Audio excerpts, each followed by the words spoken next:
Hello আমার sweet cute বন্ধুরা, কেমন আছো তোমরা? নিশ্চয় আমার গল্প শুনে শুনে খুব সুখ নিচ্ছ আর আনন্দে আছো, তাই না? তোমাদের আনন্দ দিতেই তো আমি নিয়মিত তোমাদের জন্য নতুন নতুন গল্প নিয়ে হাজির হয়ে যাই। তো চলো, তোমরা যারা এখনও আমার চ্যানেলটি সাবস্ক্রাইব করনি তারা প্লিজ প্লিজ প্লিজ আমার চ্যানেলটি সাবস্ক্রাইব করে দাও।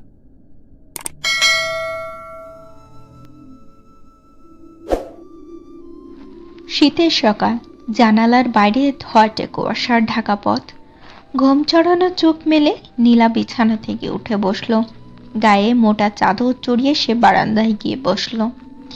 হালকা ঠান্ডা হাওয়ায় তার চোখ মুখ ছুঁয়ে গেল। এই সময়টা মনে একটা অদ্ভুত ভালো লাগা কাজ করে তার। কিন্তু আজ কেন যেন মনটা খারাপ। পেছন থেকে রুদ্রর কণ্ঠ ভেসে এলো, বলল, কি ভাবছো? নীলা ঘাড় ঘুরিয়ে তাকালো। রুদ্রর হাতে ধোয়া ওঠা চায়ের কাপ, চোখে সেই চিরপরিচিত কোমল দৃষ্টি। নীলা হেসে বলল, তোমাকে দেখছি। রুদ্র তার কথায় হাসল, বলল, তাহলে আমার জন্য একটা কবিতা লিখে ফেলো। নীলা ভ্রু কুঁচকে বলল, তুমি না খুব বেশি আবদার করো। রুদ্র গম্ভীর মুখে বলল, তোমার কাছে আবদার না করলে কার কাছে করব? তবে তার চোখে ছিল মজার ঝিলিক। নীলা চায়ের কাপে চুমুক দিয়ে বলল, আজ তোমার জন্য একটা স্পেশাল দিন। রুদ্র অবাক হয়ে জিজ্ঞেস করল, কেন? নীলা রুদ্রর হাত ধরে বারান্দার দিকে টেনে নিয়ে এলো।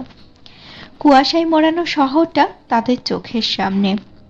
বলল, আজ আমাদের ভালোবাসার 7 বছর পূর্ণ হলো।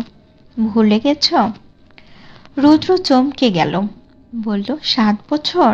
সত্যি তো। সময় কিভাবে যে কেটে গেল টেরই পেলাম না। আমাদের ভালোবাসা এত সহজ ছিল না। নীলা স্মৃতির ভেলায় ভাসতে শুরু করলো। তোমার পরিবার, আমার পরিবার, সবাই ছিল আমাদের নিয়ে সন্দিহান। মনে করতো আমরা বুঝি টিকবো না আর। রুদ্র নীলার মুখের দিকে তাকিয়ে বলল, কিন্তু আমরা দেখিয়ে দিয়েছি। নীলা হেসে বলল, হ্যাঁ, তুমি সব সময় আমার পাশে ছিলে। আমি কখনো তোমাকে একা ফেলে যাওনি। নীলা হেসে বলল, হ্যাঁ, তুমি সব সময় আমার পাশে ছিলে, কখনো আমাকে একা ফেলে যাওনি। রুদ্র তার হাত ধরে বলল, তোমাকে একা ফেলে যাব কিভাবে বলো? তুমি আমার জীবনের সবচেয়ে সুন্দর অধ্যায়। নীলার চোখে পানি চলে এলো, বলল, তুমি জানো, আমি এই মুহূর্তটা সব সময় মনে রাখতে চাই। রুদ্র নীলার দিকে ঝুঁকে বলল, তাহলে একটা কথা শোনো, আমাদের ভালোবাসার গল্পটা আজ থেকে আরো সুন্দর হবে, কারণ তুমি আমার সঙ্গে জীবনের তোমার প্রতিটা মুহূর্ত কাটাতে চাই। নীলা আবেগে ভেসে গেল, বলল, তুমি এমন কেন রুদ্র? রুদ্র নীলার কপালে চুমু খেয়ে বলল, কারণ আমি তোমাকে ভালোবাসি। রুদ্র নীলার কপালে চুমু খেয়ে বলল, কারণ আমি তোমাকে ভালোবাসি। শীতের সকালে তাদের ভালোবাসা যেন আরো উষ্ণ হয়ে উঠল। কুয়াশার মাঝে দাঁড়িয়ে নীলা অনুভব করল, রুদ্রই তার জীবনের সবচেয়ে বড় আশ্রয়। নীলা রুদ্রের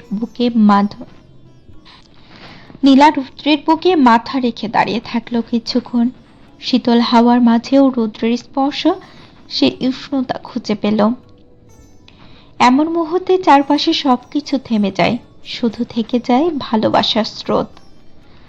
নীলা রুদ্রকে ধীরে ধীরে বলল, চলো আজকে একটা ছোট্ট ট্রিপে যাই, শহর থেকে দূরে কোথাও। নীলা অবাক হয়ে বলল, শীতের সকালে কোথায় যাবে তুমি? রুদ্র হেসে বলল, যেখানে আমাদের হৃদয় নিয়ে যেতে চায়। নীলা মৃদু হাসল, বলল, তাহলে তৈরি হও, আমি চট করে ছোট্ট একটা ব্যাগ গুছিয়ে নিচ্ছি।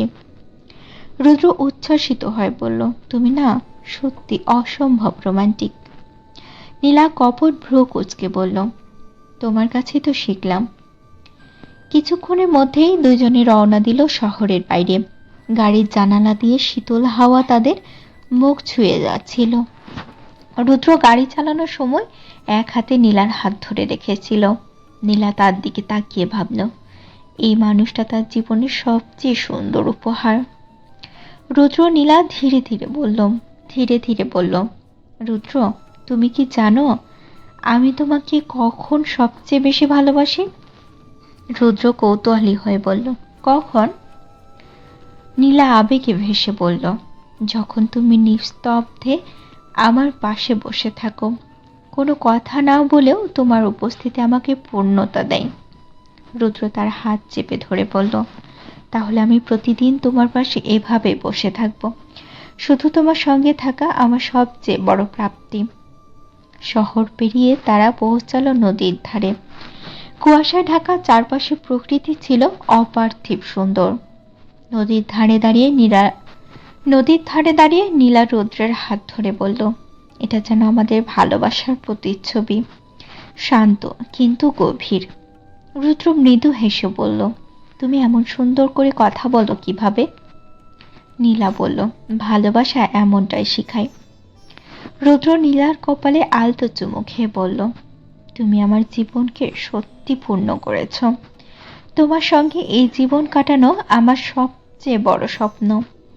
নীলা নদীর পাড়ে দাঁড়িয়ে অনুভব করল, ভালোবাসার এই যাত্রা সত্যি অনন্তকালের।